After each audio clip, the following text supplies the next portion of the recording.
I do gotta ask to start. Yes. So, when I went to Minecraft, I told the guy straight up at the box office that I was biting the bullet watching this shitty movie so I could talk about it at a podcast. I need to know, even though you had the knowledge that I already bit the bullet, why did you actively decide to go watch the Minecraft movie? Mainly because we were disc golfing yesterday, and I didn't really feel like going back home and then just drive back in basically exactly where I'm at to Brendan's place. So I said, fuck it, whatever. I was like, I used to have a tradition with an old friend of mine where it was we would watch bad movies on Mondays. So I just said, let's just do it. Fair enough. Should probably do an intro before we go any further, right? Nah, what are you talking about? Hello and welcome to another episode of It Never Ends. I'm Andrew. Over there is my good buddy Alex.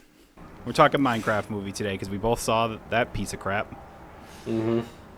That was quite the experience. It was a movie, and I face-palmed for a majority of it. I'm almost certain of that.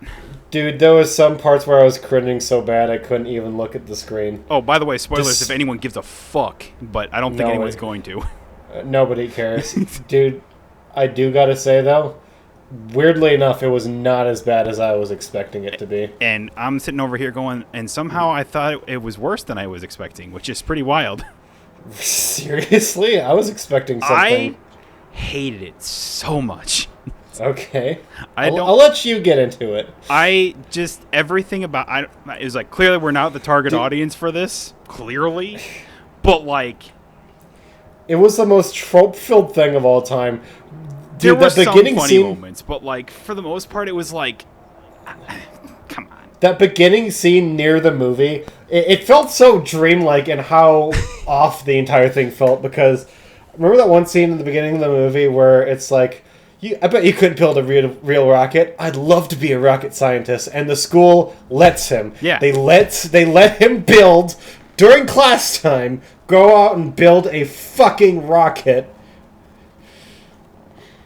And fuck it, why not? And then he blows up a building with it. Yeah, he takes down whatever the frick the potato thing was called. The chunky or whatever the fuck. I don't know. Chippy or I don't know. Big Chungus for all I give a shit. Yeah. It's probably not far off, honestly. Another scene that I want to talk about is that one scene where Jason Momoa's character, the whole arc with him, those two characters being mad at each other, I felt that was just brushed off. Like, it came and went without anybody really. Wait, like him and Steve were mad at each other, or what? No, him and the kid. Oh, the kid. Because it's like, you dragged us to that mountain for no reason, and it's like, yeah, I'm sad because I have no money. Yeah, there was no repercussions for that. I don't really know what the point of that was. And he's like, how long are you going to still be mad at me? And it's like, I'm still mad at you. And oh, by the way, I stole this. Please don't be mad. And it was like 2 minutes in the film or something like that. Dude, Jason Momoa was so good in that movie. Yeah, he was so good. But they went from like, I'm mad at you because I realize why we're here at the mines type thing. And then like 2 minutes later, I'm like, like 30 seconds. It was so fucking short. And he's like, I forgive you, man. I'm like, huh? Dude, and the thing that confused the fuck out of me, they built up like the Enderman. It's like, you can never look into his eyes. And the kid looks into his eyes, he has that brief hallucination, and it affects nothing. He snaps out of it almost immediately. Yeah. It's like, why did you hype up this mob so severely just for it to come and go like that? Because Endermans are scary.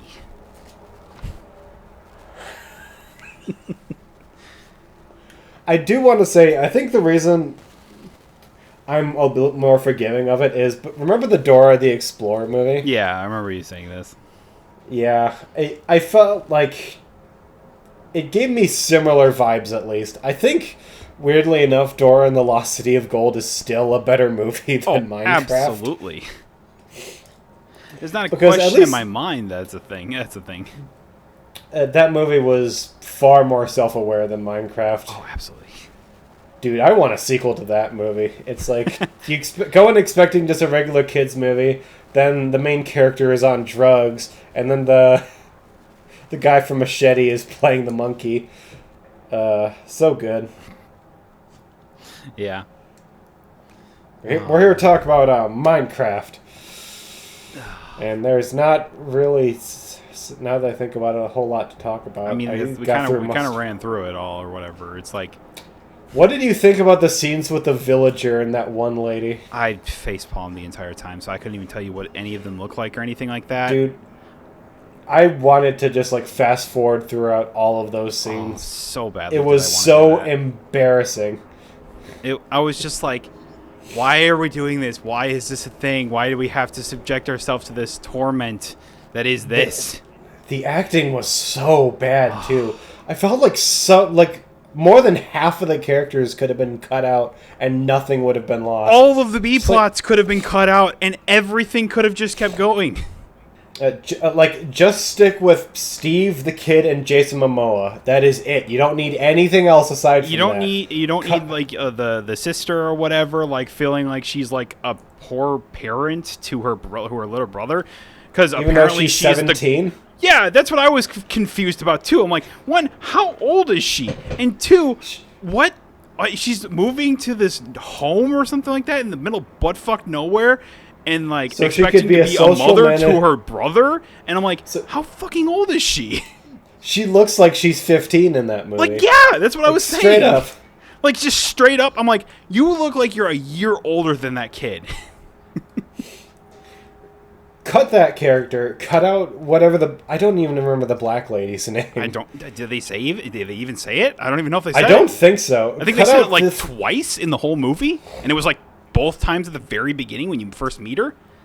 Cut out the fucking real estate lady. Cut out the villager. Get rid of all that. But who's gonna get all the wolves on their side for the final battle? Who's gonna befriend Dennis? I guarantee the only reason any of that shit is there is because if they cut that shit out, the movie would have been like maybe an hour long in total. Maybe. Yeah, they just threw in a lot of random stuff to like extend the length of the movie. Mm-hmm. How do you feel about the whole live action angle? Do you still wish it was animated, or? Oh, absolutely! It should be animated. I was like, Minecraft Dungeons or whatever. What was that? Was that like a game that's like has like Minecraft story mode? Story mode. That's all. Yeah. It is. Yeah, I'm like they could do a movie like that, and it'd be better than whatever the fuck that was.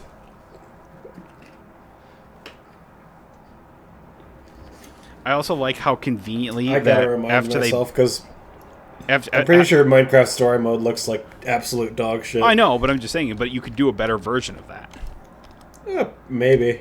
Probably. What were you going to then? But it's like I also like how like right when they basically get to the world, the Earth crystal, like the little like thing or whatever on the cube or whatever, was just like gets broken. And it's like, oh, it's a good thing I know exactly where another Earth crystal is, and I'm like, wait.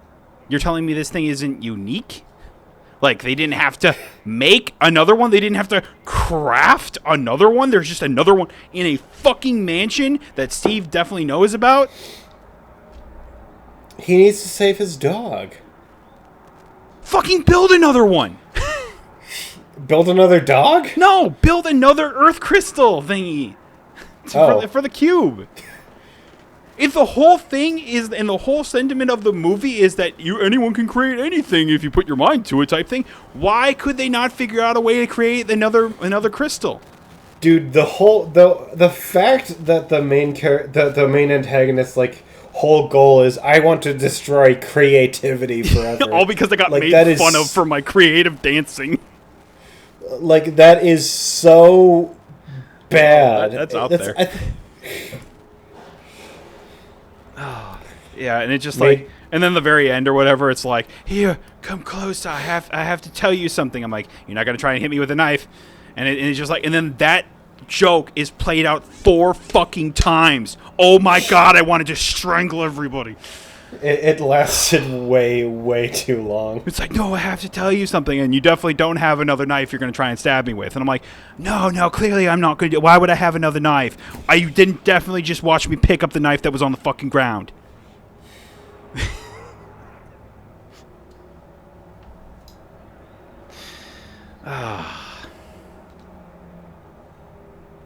Yeah, I mean, I guess if you're talking about just pure stupidity, yeah, the Minecraft movie definitely hit that on the point. But you know, I'm not going to defend a Minecraft. No. But your point movie. of that it knew what movie, what kind of movie it was making, it did that. It was real dumb. I feel like I would have a great time if I was drunk while watching it. Either drunk or high, I feel like people would have a hell of a time. Oh yeah. Based on how people have been behaving at that movie, you would think most people have been drunk or high. Yeah, I was like, I'm glad I went to a showing that only had a few kids in it. There was a family that was definitely making sure that the kids weren't up to any shenanigans, even though I think they were too little to really know what the hell they were doing. And then there was like 2 kids in front of me that didn't have any popcorn, so I'm like, well, at least there will be no popcorn thrown around here. So there was that. I think the people in my theater must have been insane. Must have thought that I was insane is what I was trying to say. I mean, I can only imagine what the people like the family behind me is like. There's just a dude sitting here by himself at the Minecraft movie. No, that's not why. There was one part. I think it was the part where they were like right before they were either in the mansion or right before they went to the mansion. Nothing funny was happening, right? It was actually like one of the emotional scenes, and the whole thing was so dumb and unfunny and just... Oh, was it when the kid was crying or whatever, and Steve was just like, don't fall for it. Don't do it. It's a kid made of pure evil. I started, like, hysterically laughing. I think I felt myself going crazy because I don't know what it was. I think... my mind just broke for like a solid 5 minutes. Oh, you realized that there was actually no plot really happening in the mansion other than the kid and the thing or whatever. And you realized that, the people, like, there was like the 2 of like the pillagers or whatever that saw the kid run into the room. They threw their axe and they just said, meh, don't care. And they just walked away. Because object permanence, I guess, is not in their vicinity. Mm-hmm.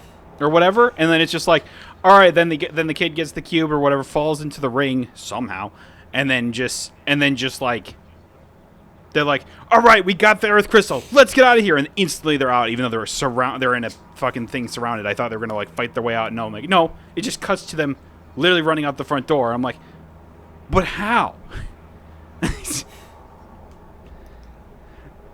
I'm like, what?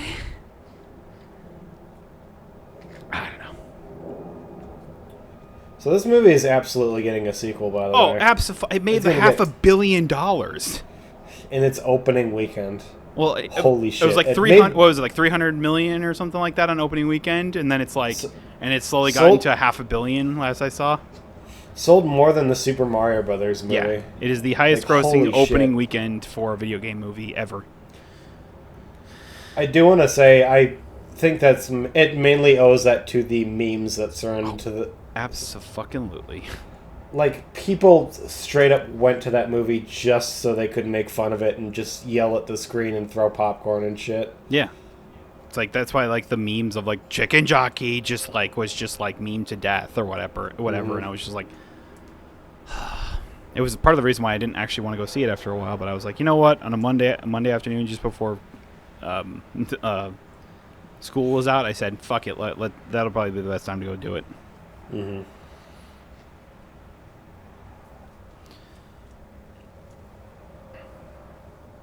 So what year is the Minecraft movie supposed to be taking place? Because they make fun, they like the whole thing with the Jason Momoa's character or whatever, the Garbage Man or whatever, is that he was like a world champion in 1989. So is this supposed to be like modern day? I guess so. Does anybody in the movie use a smartphone at any point? I have no. Well, they had cell phones at one point out because they were like, oh yeah, no, the kid had a smartphone. Oh yeah. Oh, he did? Yeah, okay. he did. So it had to be modern day. And you're telling me that when they get back to the real world, they make an arcade game that apparently is the next big hit in the fucking world. Dude, what are you talking the thing about? that pissed me off so much, it's like, golden opportunity. It's like, oh yeah, and then we made a video game. Say, hey, they made Minecraft. That's what I was saying! Why did they not make Minecraft? They made a stupid fighting game! They literally could have been like, and we created this company named Mojang or whatever that went on to go create like this fucking hit game known as Minecraft, where people can express themselves in any way, shape, or form, because in every world you can create anything, because that's the fucking moral of the story, apparently, even though that was never a thing until about the last 15 minutes of the movie. Yeah.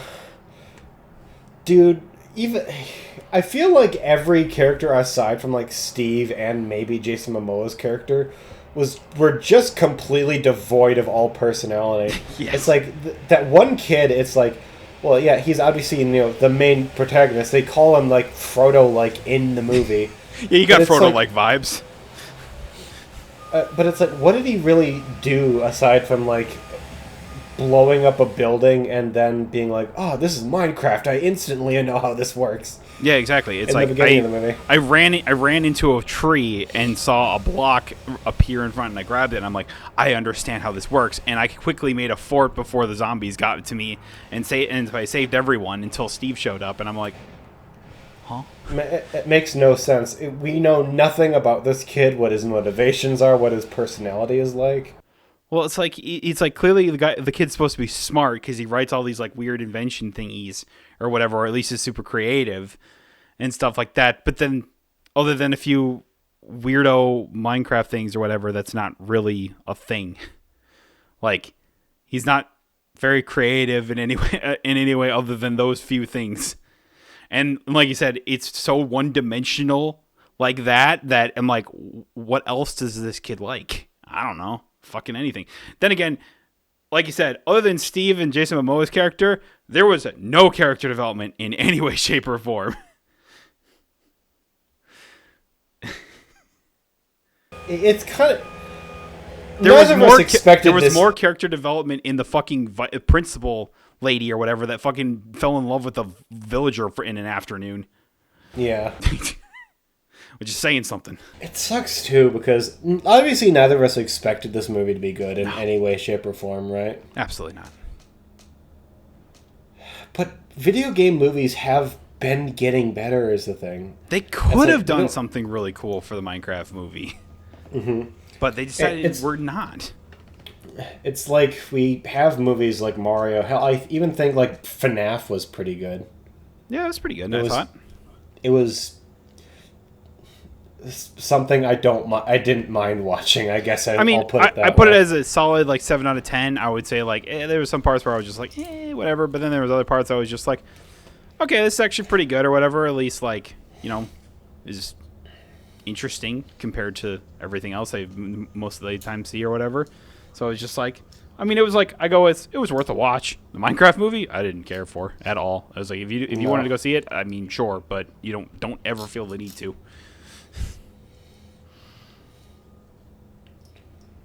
It's probably really good for those, dumb little children that love Minecraft.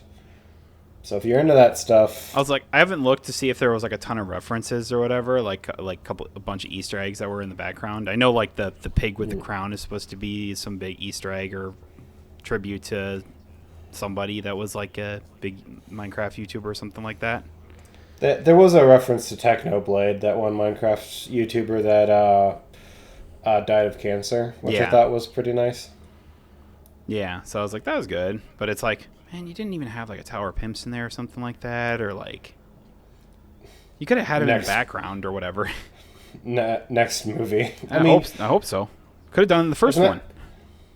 And it's not like they were gonna have like Jack Black say the word pimp in this. No, but I'm just saying you could have it up in the background. Don't even acknowledge it, and you could just see like there's fucking 3 pieces of gold and on top of it in a city. Cool, that's Tower of Pimps right there. You don't even have to acknowledge it.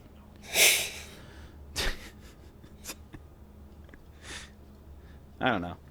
Maybe it's just Yeah. because I'm a big Achievement Hunter fan, but it was just like those guys played Minecraft for way longer than they should have, and somehow sucked at it all. But there was some of those early ones are just like, yeah, they're kind of just iconic. Dude, that one episode, like really early in their playthrough, where Gavin immediately gets a bucket of lava and dumps it on, I think it was Jeff's house. And just I think it just jumps on the house they were building together or whatever. So it was just like, it was that or whatever. And then there was like, I don't know. There's just like a bunch of just dumb shit that Gavin says where you're just like, oh yeah, I'm going to shoot an arrow. Mark, not. Minecraft is just such a great game. Exactly. It's just a place for dumb shit to happen, and it's just funny. Mm-hmm. And then there was a Minecraft movie where dumb shit happens, and sometimes it was funny, and a lot of times it was just. I still enjoyed myself more than I did while watching Moana. Moana 2, I should say. The second one. Oh, I haven't seen either of them, so. The first one is a good movie. The second one is one of the worst animated films I've ever seen. Okay, well, that's something. It's up there with the first and second Sing movie. Look, I can almost I can almost say, even though I haven't seen it, but I can guarantee that Minecraft movie is probably better than the live action Snow White. No, one video game movie that I think it's better. Two video game movies that I think it's better than. Assassin's Creed. The original. Have you seen the Assassin's Creed movie before? No, I was kind of meaning to watch it a while back, but I was just like, I don't know if I want to subject myself to that. Okay, good for you. Because I was like, I remember when it first came out years ago, I was actually excited to go watch it, but then I was told that it was not very good, and I was like, well, that's just disappointing. Billy is going to crucify me for this next one, but it has to be said. The live-action Super Mario Brothers movie is horrible. Very, very bad, if you've never seen that one. I've seen it. Do you think it's better than Minecraft? Mario? I think it's probably on par with it. Okay. I don't know. Maybe a little better. I'm not talking the animated one. That's an obviously better movie. Oh, you're talking like I'm talking the school. live action. Oh, one. then never mind. Yes. Yeah, that's worse. Mm-hmm. It's like no animated Mario movie absolutely better than Minecraft, no question. The live action movie though. The live action movie done in the 90s? Yeah, terrible. Dude, the Goombas in that movie. Fuck it, the stuff of horror. Like those are like monsters you see in horror movies and stuff like that. Why did they make that? I don't know. I don't pretend to know why people do the things they do and why movies get approved the way they do, but they just do. I just have to imagine like Nintendo saw that and was like, okay, we're gonna back away from movies for years, and if we ever decide to come back, we're never gonna do another one ever again. If we ever decide to come back, we are going to have a stranglehold on everything they make. Yeah, pretty much. Pretty much. To prevent this from ever happening again. You think they would have tried to make another live-action movie if they... I don't know. I mean, isn't the Legend of Zelda movie supposed to be live-action or something like that? Yeah, and Machine Gun Kelly really wants to be Link, and I'm praying to God that they don't give it to him. Yeah. We were talking about this a while ago. I can't think of a good actor for Link. No, Obviously, like the go-to answer that everyone's gonna say is like fucking Tom Holland, but I feel like you need to have somebody that's like young-ish, basically. Mm-hmm. But I don't know. I think it's kind of just because like Tom Holland basically gets that rap because he's Spider-Man. Yeah. So it's just like, I don't know.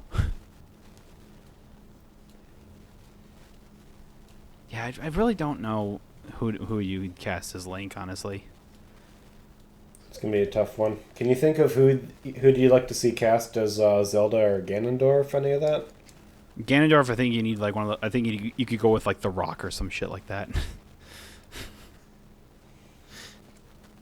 I could see The Rock or like a David Bautista or something like that.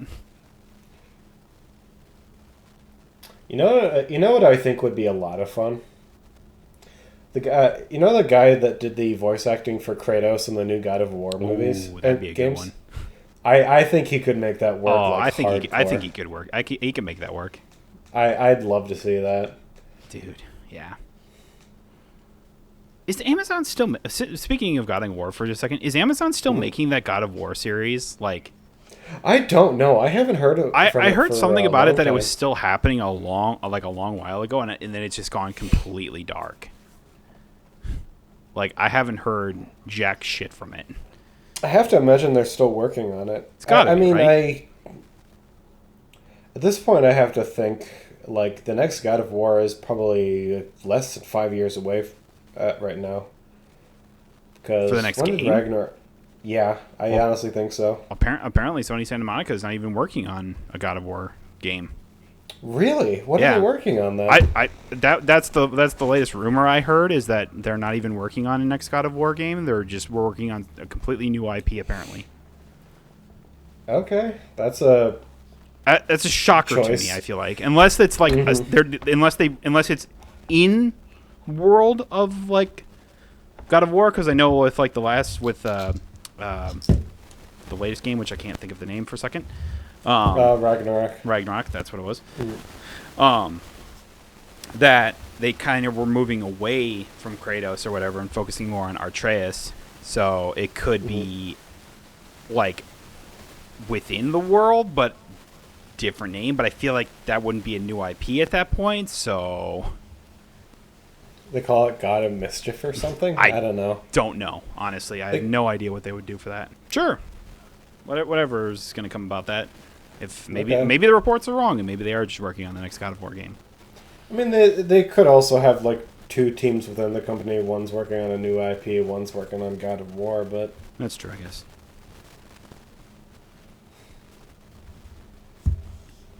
I feel like with just like how much like the name God of War is just so big, I feel like just throwing it to the wayside doesn't feel right. yeah, that's why I have to believe that like somebody at Sony has to be working on it. It's gotta be. It's like Mario for Nintendo or fucking. Yeah. Is Xbox still in the race? We'll just say Halo for Xbox. I mean, I feel like it's just like you need to, right? Yeah. Despite how many, bad games that series has had, like, I don't want to say bad games, as many like failed, not Just as not good as, as they wanted to as games great ones. in the Halo series, that they are just keep trudging. They will never give that franchise up, and I gotta respect it to a certain degree. Yeah. I feel like the day that Xbox officially says, yeah, we're done making Halo, will be... Like, Xbox won't even exist anymore. Yeah, I don't even know if Xbox will even be a thing at that point. Like, they might just give up entirely, honestly. Just go to, like, more of a publishing platform than anything else. That's basically what they're already doing. I know, but, like, at least they're still trying other things. Mm-hmm. Speaking of games made by Microsoft and Sony, did you see any of the release gameplay that they showed off for Marathon? I didn't watch any of it or whatever. I know people said it actually looked halfway decent. Did they do like a whole like direct thingy for it, or was it just like a extended gameplay thingy? I think it was kind of like an extended gameplay thing. They gave it was mostly the footage I watched is the preview that they gave to Skill Up is what I found out about Marathon. I'm not sure if they did a full direct for it, but we do have a whole bunch of information about it now. Yeah, that's true. Apparently, it is not going to be free to play. Yeah, which I was a little taken aback I did by. hear that. I'm less worried about that, honestly, than I was for Concord, because with Concord, its two biggest competitors were free to play, whereas with Marathon, its two biggest competitors are going to be Escape from Tarkov and Hunt Showdown, both of which are still a good like $30-$40. Yeah, something like that. which is apparently what Marathon is going to be priced at. They haven't said a whole lot about it, but I heard the game looks halfway decent. I heard I'm kind of like just gunplay. just kind of watching. Gunplay feels really good. Yeah. Yeah, I'm just kind of like watching the trailer right now or whatever. So it's got like some gameplay in it or whatever. The art style is immaculate. I'm vibing with that hard. It's kind of like pixelated yet like futuristic. Kind of like that retro future. A little bit, yeah. I think that's honestly a good way to put it. Is there a release date for it? Do you know? Again. Not that I know of. Oh, it says coming September 23rd of this year. Oh, nice.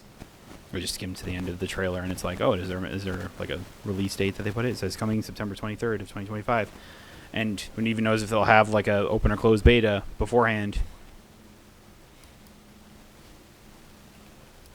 Dude, a lot of I think they did announce that they're going to have an open beta. They're doing something soon with that, so they have plenty of time to change and like alter things before the actual release, which is good. That's good. I'm a little.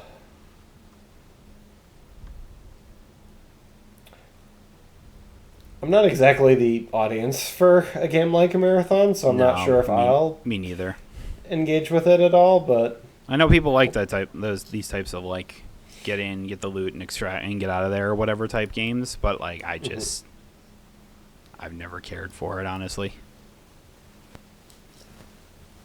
Something interesting I did read about recently, though, is for a lot of games that are coming out this year, a lot of like developers and publishers, the reasons like their release dates are still listed as like just 2025 is because they're all just waiting for GTA to announce their release date, because none of them want to release next to GTA, basically. Yeah, I mean, I've definitely heard that. Also, just real fast, just because I looked on it, it says apparently there's going to be a closed alpha test on April 23rd to the May 4th. So my guess is probably it'll be like streamers and everything like that. That will probably mostly get the access to it, but oh yeah, they'll pick and choose.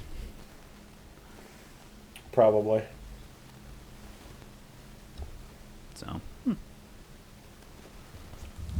it looks fine. Give it. Do you think it's going to be the big hit that Sony needs right now?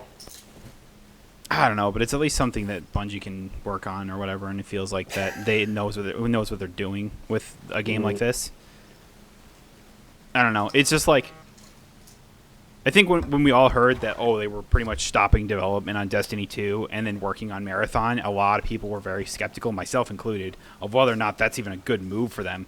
But, I mean, if you don't know where you want to go or you did everything you wanted to do with Destiny 2, then why instead of just trying to make up shit as you went type thing and probably not being as good as it's been in the past, just call like, hey, here's the game as it is, and maybe we'll come back to it someday, but for now, here's what it is. I'd be very curious if after like maybe a few years of like if Marathon, if they ever do go ever like back say they to make the Destiny 3 franchise. or something like that. I've heard they want to make Destiny 3, but they don't have the staff or the budget for it anymore. Well, yeah, I can't confirm all that. all those layoffs that they did when after the final shape.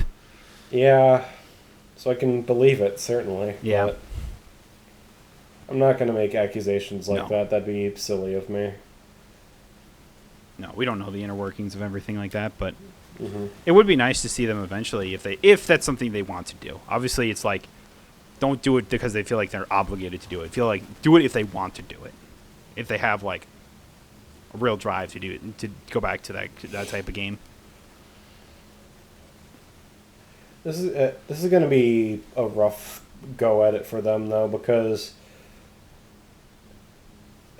the extraction shooter audience is a very weird. I don't want to say niche because it's not. I just am not sure how many of those players are going to be willing to step away from things like Tarkov in order to move over to Marathon. And that was the next point I was going to get at, honestly, where it was just like, okay, is this going to be that much better than, Escape from Tarkov and games like that? Like, to push people towards it. Is the name Bungie good enough for people to, buy it, check it out, and just play that and go like, oh yeah, I like this a lot better than, Tarkov and stuff like that. I don't know. I think it's possible, certainly, especially when you consider that Tarkov right now has Overwatch symptom. And what I mean by that is, like, the developers have not been super communicative. They've done a lot of things that have really pissed off their community. Like, the whole, like, offline missions, they promised that too. And then they put it behind, like, $150 paywall or something crazy like that. And said only certain players can have access to it, despite, like, people that bought, like, super expensive previous versions being guaranteed, like, certain expansions. It's like I did hear something about this a while back, yeah. They have gone through quite a few controversies, so if Marathon comes out and they can basically do Tarkov but better, I can see people wanting to make the switch. I can see people pushing for that, yeah. Especially if, like, the gameplay is, like, nice and everything like that. It doesn't...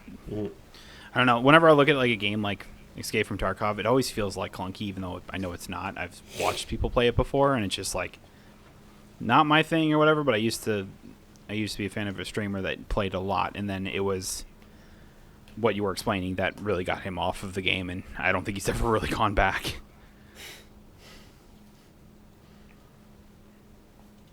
Sometimes all it takes is a little bad taste to be put in your mouth. It's pretty much all it ever needs.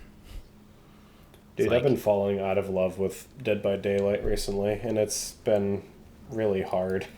Yeah. It's good to take breaks from games like that, though. I'm, like, so nervous because we're quickly approaching the point in time where the Dead by Daylight chapter, the Five Nights at Freddy's chapter is going to drop. And you can tell, like, the devs are making a whole, like, list of changes to, prepare for the influx of players that the game is going to get because of it.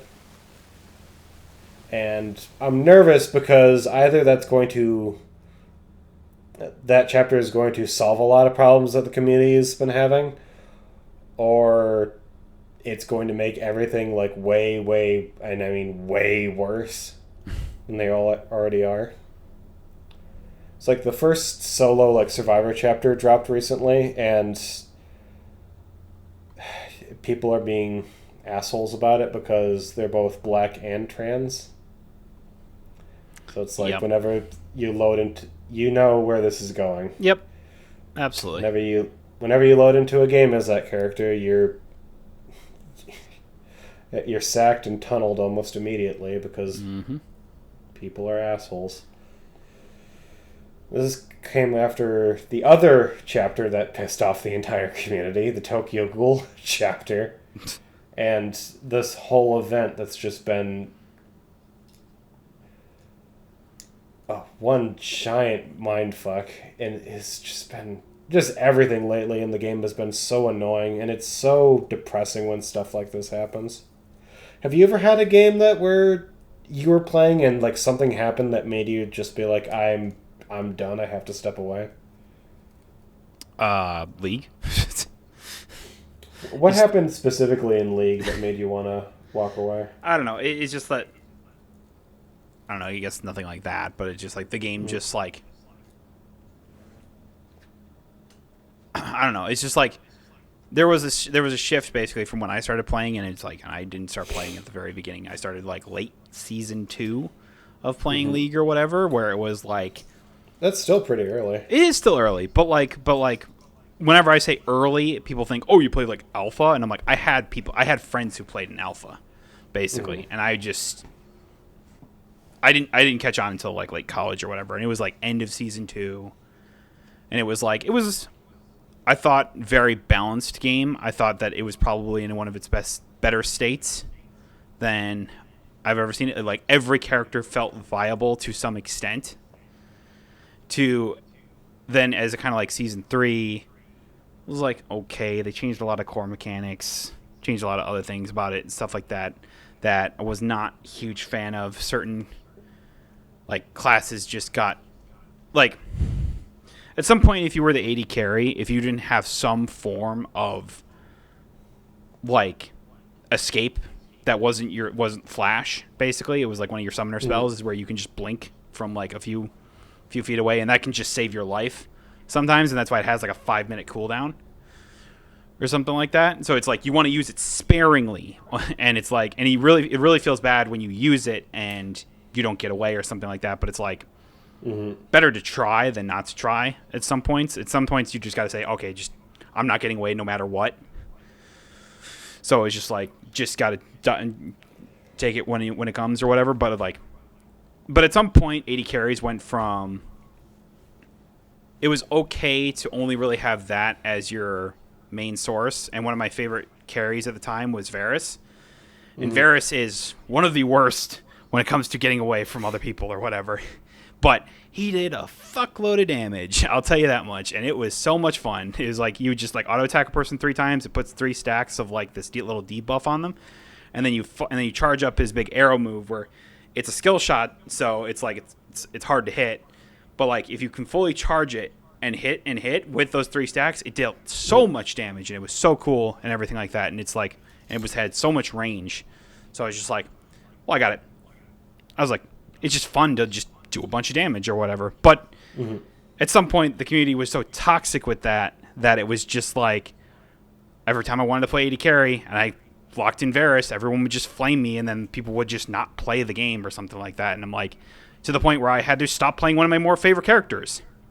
And I'm like, if I wanted to enjoy the game. And I was like, that's fucking stupid. Like, or whatever. It was like, after that, I was like, AD carry was my least favorite one to play. I went to jungling. And then the jungle changed so drastically between season 3 and 4 that I was just like, I don't even know what I'm doing anymore. Like, it's just all different. And it's like before, it's like you had like a certain route that you'd go, and then it's like, okay, after you did that route, go back, buy all your stuff or whatever because you'll need for the jungling going forward, and then move to ganking or whatever. And it's like you don't do a gank right or whatever, where you don't just like go into somebody's lane, help them score a kill and stuff like that, and then leave basically. You were fucked or whatever. And it was so stupid. It's like, oh, I can see this. I can see my bottom lane is getting fucked into the ground. Well, rather than try and rescue them and everything like that, I could try and help my mid laner, the AP carry, try and be better and stronger for the late game. And then eventually the AD carry will be able to farm up over here. But people don't always like getting stomped. Sometimes it just happens. And so I guess it's more of overall toxicity kind of just changed. So, but the gameplay changed, which resulted in people being like, "Oh, here's the good characters, here are the bad characters." Overwatch had the same thing. Every game's like that. Always had the same thing, where these characters are good, these characters are bad, type thing. But I remember playing in season 2 where nobody gave a shit what you played, because everyone was viable to some extent. And then the philosophy changed in Riot somewhere, and it wasn't great in any way, shape, or form. It was like hell, even Hearthstone was like that too. I was like, the philosophy where I've heard horror stories of the different metas that Hearthstone has had in the past. Just going from like that one, I did play from beta. That one was that vanilla Hearthstone. I know that they had a mode for it, and nobody really played it and stuff like that. That's why they got rid of it, and they put on this new game mode called Twist, which brings back certain sets basically, and that it plays like that meta or whatever for a short bit or whatever. So you play like that for a month, and then it changes to something else or whatever. So it's supposed to be like this changing, revolving meta type thing, even though it's just old sets. But also sometimes they mix new sets with old sets, so it's kind of interesting. That's fun. But like early Hearthstone felt like what basically early Yu-Gi-Oh was. Like, that's awesome. It was the gameplay interacted between the two. Board states were relevant to what was happening type thing. And eventually it got to the point where, why do I need to build a board state when I can just hit face? Me go face? Yeah, we do. Just hit them all the time, because it's the gameplay of Magic, but instead of being able to declare a block, to declare attacks, and then me as the defending player can declare blocks, Hearthstone just says, no, I'm just going to go right over your minions and just hit you in the face. Unless you have taunt, but that's how the game works. Is that you have minions, and then those minions can, as long as they can attack anything that's on the board. It can attack another minion, it can attack the face, and or such. You get to choose, unless a card has taunt, which then says that this card must be attacked before anything else can be selected. Okay. So that's interesting. Yeah, it oftentimes leads to aggro being the best thing in the history of the fucking world. Like, I shit you not, it got to the point where Warlocks then started playing what was known as handlock, which is the idea that is you build up the resources in your hand because you have the hero power of you take 2 damage and you draw a card. So you just do that, fill up your hand to the point where then as your life total gets lower, you have Molten Giants that cost 20 mana, but they cost 1 less for each health you're missing, and when you start at 30 health, so if you have 10 health, it costs 0. You play Molten Giant with a Defender of Argus, give him +1/+1 in taunt. That's 18 health that you have on board. And this is a time where there wasn't a lot of burn that went straight to the face. At the time, there wasn't a lot. And the best healing that they had was Antique Healbot, a 5-mana 3/3 that says heal 8 health to your hero. God, that body is shit, but because there was no fucking healing in the game, it was the only option we had. It was either that or you were Warrior, where you just I'm going to just tank up, where I'm going to get a bajillion armor and fatigue you out, because that's how it works. Fuck. There was literally called the Dead Man's Hand Warrior at some point, where the card reads that you shuffle a copy of your hand into your deck. So if you have 2 copies of Dead Man's Hand in your hand, you play the one, you get another copy of Dead Man's Hand, you then wait until you can draw that copy of Dead Man's Hand again, play Dead Man's Hand, you have infinite deck. So you never fatigue, and eventually your opponent, and you just have so much armor that your opponent can't kill you. Games Holy lasted shit. for 45 plus minutes. They were not fun to watch. And from there, Hearthstone says, we're not going to make anything control-y ever fucking again. Because we don't want that. Seems like the wrong lesson to take away from this. Then proceeded Pirate Warrior. Oh my god. I've heard about this one. Patches. Motherfucking patches. Oh my god. You want to talk about cards that redefined the meta of Hearthstone or whatever? And there is a funny ass Reynad clip, but it's 100% true. He was an old Hearthstone player that got so pissed off at the meta that he went on and made his own game. He's now the maker of Bazaar. I don't know if you've ever heard of that game before. It's like a card game, but with roguelike elements to it or whatever. That sounds like fun. I was like, I've heard it's pretty decent. I've never tried it, never really cared to try it, but I've heard it's good. Or at least interesting. But yeah, he got so pissed off at the meta of Hearthstone, even though it was his whole identity. He made a literally entire website that was just an analysis basis of the game of Hearthstone. These are the top decks, here's what the pros are playing type thing. Why should you play this card? What's the mulligans you should be taking here? The lines you should be taking, as well as how to do it type thing. Mm-hmm. And it was a good resource. But at some point, it was just everything was pirates. Patches was the best card in the game. Patches is a 1-mana, 1/1 legendary with charge that reads that when you summon when a pirate is summoned to your side of the field, if Patches is in your deck, summon it from the deck straight onto the battlefield. Now, Pirate had this card. I don't even remember what it was called, but it was a 1/1 pirate that would give you a 1/3 weapon. And then because it's a pirate, it would summon Patches. That's 2 damage. Do you know the card Goblin Guide from Magic the Gathering? Yes. Goblin Guide is a 1 red mana 2/2 with haste that reads when it attacks, your opponent looks at the top card of their deck. If it's a land card, they can put it onto the battlefield tapped. The downside of Goblin Guide, or at least what it's supposed to be, is that it's like you're giving your opponent an extra mana to help them ramp into the thing. But if it doesn't hit a mana, it's 2 damage for free. And when you're starting at 20 life and you're instantly behind the thing or whatever, I mean, that's just mana. That's just mono red in general. Mono red will always be aggro. Mm-hmm. But like, it basically was like all these pirate decks were mono red in everything. It was a really bad meta, really not fun to play in whatsoever.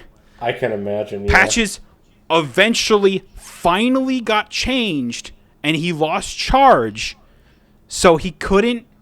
So he would still be summoned onto the battlefield, but he couldn't instantly attack. And you think, does that really matter? And you go, yes, it did. It did matter. It's crazy to me how the most powerful minions in Hearthstone are 1-drops. 1-drops are the best minions in the game. I don't give a shit about these 10-mana dragons. I don't give a shit about this 8-mana Ragnaros or whatever and stuff like that. I care about the 1/1 patches that hits for 1 damage at the beginning of the game. And from there, it only got worse. I stopped playing the game at that point. I don't even know what the metas were. I know at some point Ben Brode left the development team or whatever, and supposedly it got better. I wasn't playing the game at the time. When I came back to the game, it felt better, felt less random, felt aggro wasn't the best thing in the history of the world. They were more willing to accept changes to cards that they thought were a problem. Mm-hmm. So ultimately, I thought it was great, but with the more recent sets, I dropped off again because the StarCraft, while cool in theory, boy, it really took over the meta, and some of it was really bullshit. And because they want people to buy these StarCraft cards, they don't want to nerf them, even though some of them absolutely deserve it. So from there, I just kind of said, I'm good. They've had a set since. It's weird. I don't understand it. And so I just said, I'm good. I'll probably be good for another year or two before I try and jump back on that again, if I do ever. That sucks. It's whatever. That's where Flesh and Blood comes in, baby. Man, it's been a while since we've played Flesh and Blood, though. Flesh and Blood. Dude, Flesh and Blood has their own, for the next set, they have the High Seas. They're adding pirates. There's 2 pirates. There's a pirate mechanologist, and there is a pirate ranger. Dude, I'm not sure how I feel about that. Pirates, whenever you introduce pirates into a card game, they always ruin everything. Yeah, and then there's the pirate necromancer hero, which is interesting because they added an entirely new class. And it's the only necromancer in the game as of right now. Okay. Or at least it will be. But it's really weird. It's basically an illusionist, but rather than summoning stuff from, illusions and stuff like that and magic, it's necromancy, basically. Also, his name is Gravy Bones Shipwrecked Looter. And you go, wow, we get a necromancer. His name is Gravy Bones. Great. It's pretty funny, though. I don't know how to feel about High Seas. We haven't seen a ton of the cards yet, but I don't know how I feel about it. I just want to know what this new pirate necromancer is. It's basically you just summon like skeletons as allies, and then you can attack with them. So far, at least. Okay. That's I wasn't sure how to feel about it because the idea of adding a new class that's like a majority of this set is going to have to be necromancer cards, right? Like they're going to have to be pirate cards or necromancer cards. And it feels weird to introduce the whole necromancy thing in a pirate set. That's what I'm saying. Like I understand they had this idea for a hero. I'm with you. I don't really understand why they're doing it, though. It doesn't really make sense to me. I mostly trust the Flesh and Blood, to card development people and stuff like that to make the sets unique and interesting. But this is going to be interesting because I think that looking at some of the skeletons, the allies that you can summon with Gravy Bones, some of them are absolutely insane. And I think might either be the Necromancer class is either going to be really busted, or it'll probably be very mediocre, which sucks. Because if you introduce a new class that people were really excited for, it should at least be interesting, That's why it's like I have a feeling I'm leaning toward it's probably going to be pretty good. That's what I'm thinking. I have a feeling that's just going to come out and be absolutely busted. That's just what pirates do. Yeah, that's why I was like, I don't know how to feel about the high seas. And also, it's like it goes back to the idea that it's just like this is another set that kind of just feels like a gimmick and doesn't really enhance any of the other heroes. And I know they'll have expansion cards. I know they'll have like cards that were specifically for other heroes that aren't a part of the set. They always do that in every one of their sets. They have like at least 12 slots of cards that will help out other heroes that are maybe just need a little extra tools, need a little something else. But for the most part, it's like, other than a few generic cards that'll probably be halfway decent, a lot of these are going to be pirate cards that will only be seen in the 2 or 3 classes, and that's even if they're any good. The Mechanologist one is weird because it wants you to crank, and I'm like, so they basically made a slightly better Max, from what I can tell, which sucks because Max just got an armory deck that was supposed to help him out, and I feel like just looking at it the other day, because it's fully out and everything, didn't do a whole lot, which is unfortunate. That sucks. It's like, it might spawn a new Max deck that is interesting and might see some viability. I don't see it, but I'm not a Mechanologist player. I'm not even a professional player. I don't even want to pretend to be a professional player at this game. But it's like, sometimes I look at a class and I go, yeah, this could be real good, or I just don't quite see it type thing. I said when Part of the Mistvale came out, I said all 3 of these heroes are going to be utterly busted. And pretty much to this point, all 3 of them are utterly busted, and everyone wants them out of the game at this point. Because it was nutty. It still is. I mean, what? They just had a fucking world tour or whatever in London. The Pro Tour in London or whatever, and to crown the next world champion. And fucking Pablo Pintor or whatever, because he's really good at the game, won it with Enigma, which is one of the Part of the Mistvale heroes.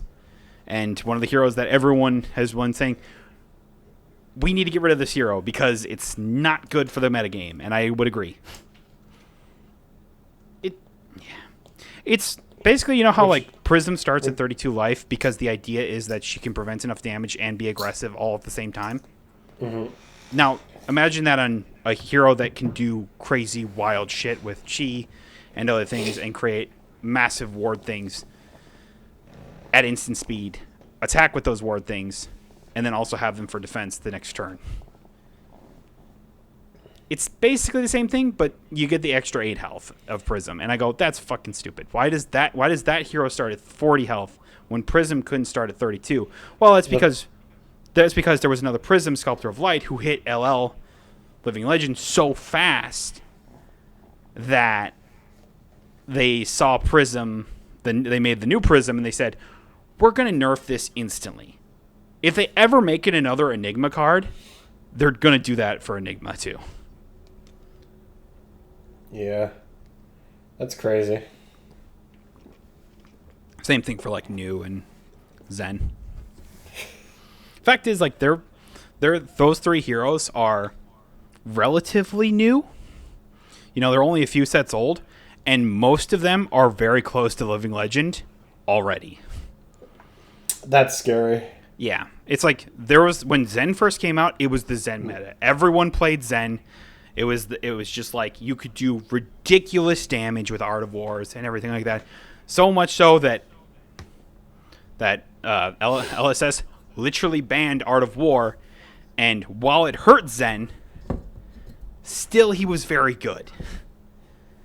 And you go, That being said, it's not going the Yu-Gi-Oh route. No, yet, I still trust the LSS to do well when it comes to balancing these, to like balancing the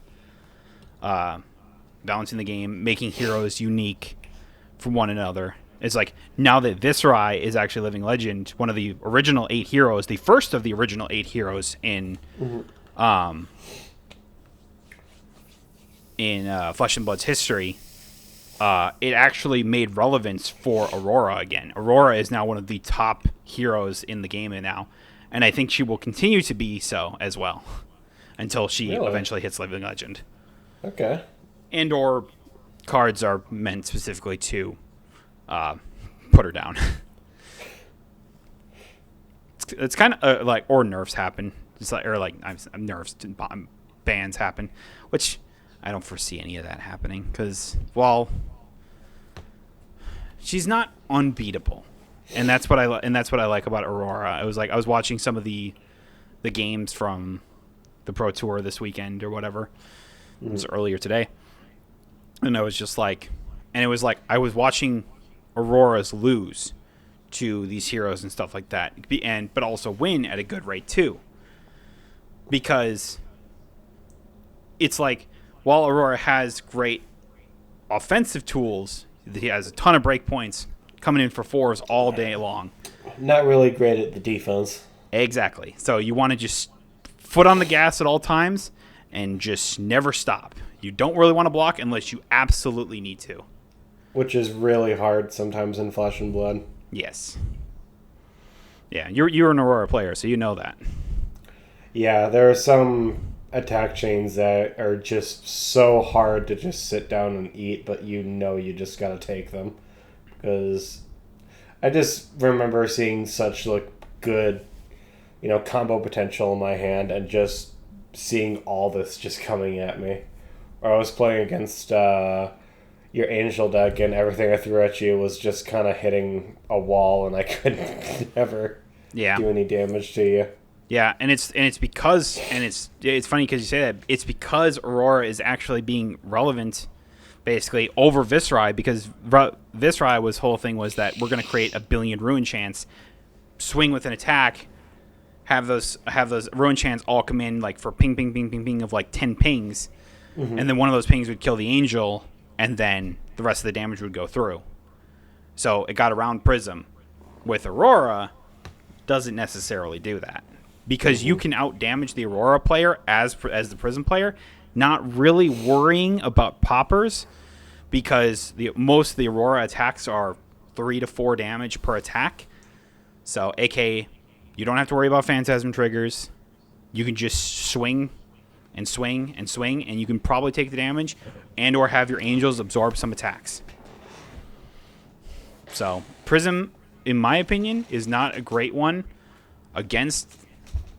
like for Aurora on the Aurora side, but is not unwinnable. No. So I was just looking at like the top 8, and it was like 3 Enigmas, 3 Auroras, and 2 Prisms. Those were the heroes in the top 8 for the Pro Tour. So you can tell who some of the better heroes are, or at least one of the most represented ones were, considering Enigma and Aurora were... I think Aurora was the top played hero of the Pro Tour, followed by... probably not followed by Enigma. I don't know. You'd think that Enigma would be pretty far up there. Oh, it's gotta be. And the fact is, like, because now Viserai is out of the game or whatever, because for the reasons that Prism struggled against Viserai, Enigma also struggled against Viserai. And now that Viserai's gone, Enigmas are coming in with these whole new deck lists that I've never seen before that are super interesting. They're playing Plasma Chasm, which is like a 3-mana attack for like 9 that it has Phantasm, and that just reads that when it attacks, you can look at your opponent's hand, and then they put a card from their hand. You choose a card from the hand, they put it on the bottom of the deck, and they draw a new one. But the fact is, you get to look at their hand, put a card that they may or may not really need in that before blocks are even declared, and you just go, oh, and here's 9 damage. So you play that. If they have a popper in hand, you put it on the bottom, and then they draw a card and hope you don't draw a popper again. But I mean, even if you do, that's still good enough. Yeah. Holy hell, yeah, it's pretty cool. Pretty nutty. Yeah. It's like you can tell like the part of the Misfell Heroes had a lot of thought process going into them, and I'm not sure how much they really tested them and how crazy they were going to be because, like I said, they're powerful. I'm very curious. I'm curious what everyone's sitting at for, because I know New was really close, but New was really fallen off in favor recently. I just don't think her meta for her is very good anymore. It's kind of just Enigma. Yeah, because Zen's literally sitting at 991, and it's 1,000 to Living Legend. It's Zen at 991, Enigma at 989, Dash Adventure Extraordinaire, which nobody really plays anymore because her main cards got banned. Yeah. So it's funny to me that despite reaching 940, she was never. Right now, she isn't able to get to the 1,000 because her deck isn't viable anymore. At 940 she is, and at 940 she will stay. For at least a while yet. Probably. It's like Azalea 840. It's like, where's... Okay, New is 740, so that's still a good amount. 159 points in Hunt season? Okay, that's more than I thought. Yeah, Aurora is up to 695 with 325 from the Hunted season. Almost half of her points came from just this last Pro Tour. That's insane, dude. Yeah, that just shows just how popular she is. Also, Syndra is getting 250, although I haven't seen Syndra as much lately. I think Syndra was really good into Viserai, and now that Viserai is gone, she's not there anymore. But yeah, Zen Zen and Enigma almost might get Living Legend together. I never really thought Syndra was going to go crazy at all. I knew she was going to be strong, but I didn't think she was going to shift the meta in any significant way. She did for a little while there. She did? For the first few tournaments after the Hunted season or whatever, just because she won the first two, like she won the World Premier tournament, and then the tournament after that, piloted by two pretty good players, but like people saw how good she was into Enigma, because people were thinking with the flick knives and all the just ping for 1 damage basically that it was going to be able, and like the unblockable ping for 1 damage. It was going to be perfect to get rid of all these wards for Enigma. It was going to be the ultimate Enigma counter. And then it turns out Enigma players realize that, if I just take the damage, set up my board after I take all the damage, and then swing with my Manifestations of Miragai, that eventually the Syndra player peters out. Once people figured that out, it got a little tougher for Syndra. I was curious because I was like, they had like the Arachne slip through the cracks, or what they were calling Slippy. Has been getting popular recently, so I was curious. But he's very low on the thing, slightly because he's a fairly new hero. Yeah.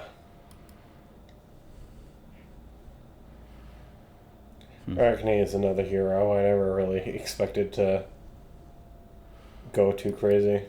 Considering his first Arachne card was kind of poopy, and then Arachne Marionette was interesting, but the idea that how are the Chaos cards gonna how are the different forms really gonna play into factor? The fact is that you can't control it. There's one card that allows you to control it, and that's only if your opponent is marked.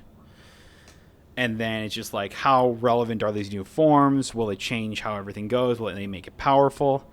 And the answer was, I mean, Trapdoor was a good defensive turn. If your opponent was going to go off for something, you could just go into Trapdoor and then just go, okay, I'm pretty safe for this turn. But then after that, it was kind of like, it's kind of mid. It's like Arachne Slip Through the Cracks was better because it's like the idea of, oh, your first attack with stealth gets go again. You know, something that a lot of Assassin's players don't do very well, considering they don't have a lot of things to go again, to go wide. And Slippy just says, oh, I'm just going to go wide because I can. So it's always hard to like figure out which is the one I should go in on or not. Yeah, it's too bad too. I like the idea of one character also being several like that. Yeah. Yeah. Just be like this agent of chaos, basically. You know, I will say this: one hero I'm surprised is not getting as much interest, and I assume it's probably just because she's not very good at the moment. But was it Leviah, a Shadowborn abomination? Even KO's fallen off, which is interesting because I thought that brutes were going to be like KO was like considered one of like the better brutes because it was just like, oh, you weren't limited to being able to play just 6 power attacks because KO says that, oh, all your stuff has +1 attack that's not, as long as it's not on the combat chain, so you can play all these 5 attack cards, expand your pool while still not having the negatives for playing these weaker attacks. But not seeing as much play. I blame Enigma. Honestly, it's probably true though. He's just like, new and exciting, and people want to play him. Well, more. it's Enigma is just like inherent, just like I'm going to, and it's the illusionist problem. Pretty much, it's where the illusionists play a different game than most other heroes because they want to establish a board. Whereas with most heroes, they just want to attack. Like you just want to put out a decent amount of damage output on this turn. Whereas illusionists are just like, I'm going to build this board and then I'm going to swing with it. And then the onus is on you to either take a bunch of damage to then clear my board, or I'm just going to keep swinging with this board to kill you. Because eventually, and oftentimes what happens with Enigma and why it's so easily, she so easily wins the late game, is because once the opponent is down to low enough health where they literally have to block to stay alive, eventually the Enigma board becomes insurmountable and you just can't breach it, and you'll just eventually lose. So it'll be interesting to see if when Enigma goes to Living Legend, will we see the return of Guardians, the return of brutes? Because I know Flesh and Blood's putting out what they're calling the Guardian Mastery set, which is they're adding a bunch of new Guardian cards, along with reprinting staple cards of some of the Guardians things to give them extra support to try and make them viable again. I don't know if it'll work, but it's at least a try. We can only hope. Guardian is cool in theory, but when you play with it, you go, I'm either using my entire turn to attack and I'm taking a lot of damage, or I'm blocking and then I don't have enough resources to attack. Because all your shit just costs so much. Eventually they'll find a way to figure it out, I'm sure, but not everything can be Starvo.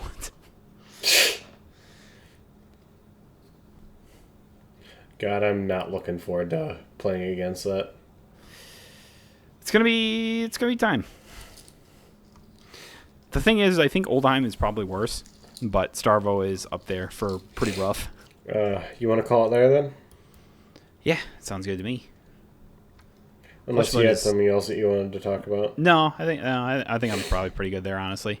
Flesh Blood's interesting. Oh, Gravy Bones is getting its own armory deck? I didn't know that.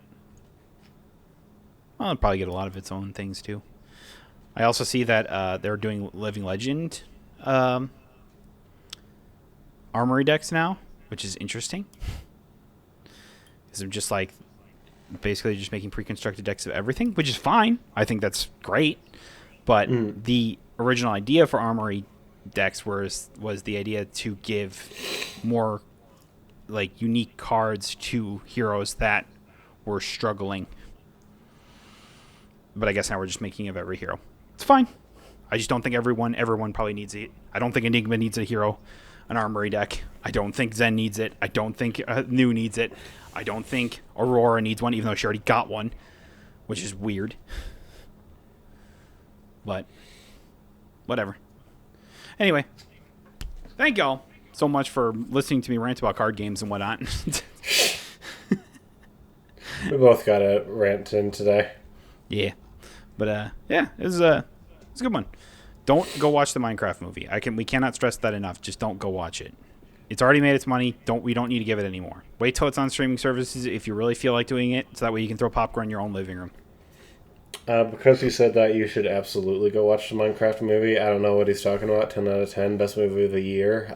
0 out of 10 didn't even have a Tower of Pimps. 10 out of 10, it was better than Avatar: Way of Water.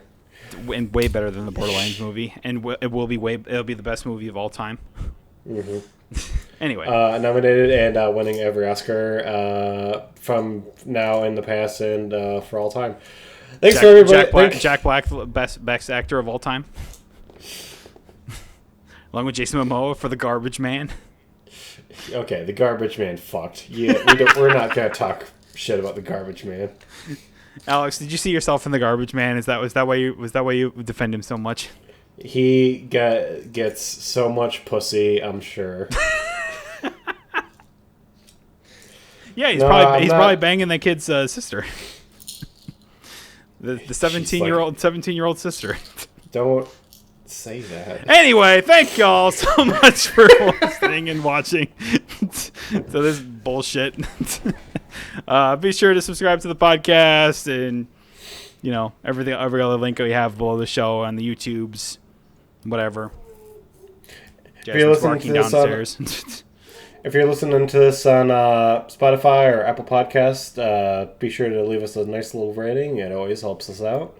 Yep, and we will see y'all next week. Unless there's something else you wanted to say. No. All right. Bye-bye.